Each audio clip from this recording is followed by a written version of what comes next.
जिसकी स्त्री। ये विक्रम और बेताल की तीसरी कहानी है।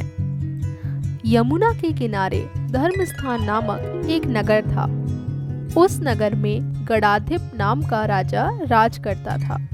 उसी में केशव नाम का एक ब्राह्मण भी रहता था। ब्राह्मण यमुना के तीर पर जप तप किया करता था।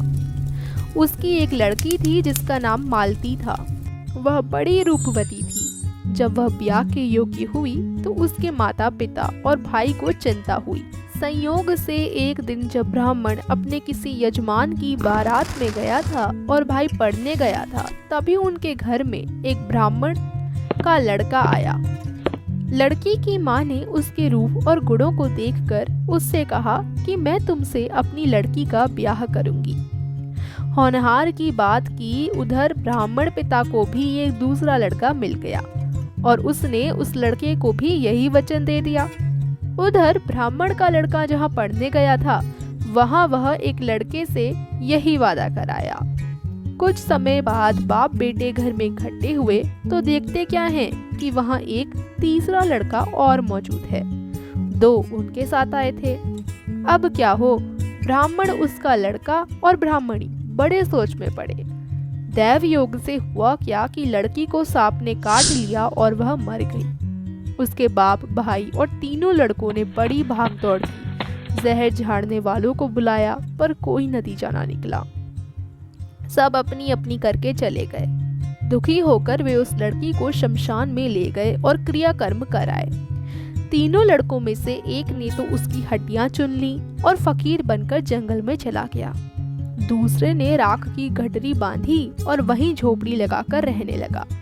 तीसरा योगी होकर देश देश घूमने लगा। एक दिन की बात है, वह तीसरा लड़का घूमते घामते किसी नगर में पहुंचा और एक ब्राह्मणी के घर भोजन करने बैठा। जैसे ही उस घर की ब्राह्मणी भोजन परोसने आई कि उसके छोटे लड़के ने उसका आंचल पकड़ लिया। ब्राह्मणी से अपना आंचल छूटता नहीं था। ब्राह्मणी को बड़ा गुस्सा आया। उसने अपने लड़के को झिड़का, मारा पीटा, फिर भी वह न माना तो ब्राह्मणी ने उसे उठाकर जलते चूल्हे में पटक दिया। लड़का जलकर राख हो गया। ब्राह्मण बिना भोजन किए ही उठ खड़ा हुआ। घर वालों ने बहुतेरा कहा पर वह भोजन करने के लिए राजी ना हुआ। उसने कहा, जिस घर में ऐसी राक्षसी हो उसमें मैं भोजन नहीं कर सकता। इतना सुनकर वह आदमी भीतर गया और संजीवनी विद्या की पोथी लाकर एक मंत्र पढ़ा। जलकर राख हो चुका लड़का फिर से जीवित हो गया। यह देखकर ब्राह्मण सोचने लगा कि अगर यह पोथी मेरे हाथ पड़ जाए तो मैं भी उस लड़की को फिर से जिला सकता हूँ। उसके बाद उसने भोजन किया और वहीं ठहर गया। जब रात को सब खा पीकर सो गए तो वह ब्राह्मण चुपचाप वह पोथी लेकर चल दिया।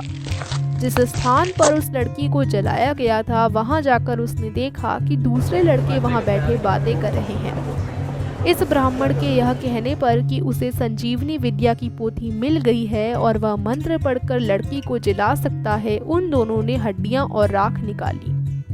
ब्राह्मण ने जैसे ही मंत्र पढ़ा, वह लड़की जी उठी। अब तीनों उसके पीछे आपस में झगड़ने लगे।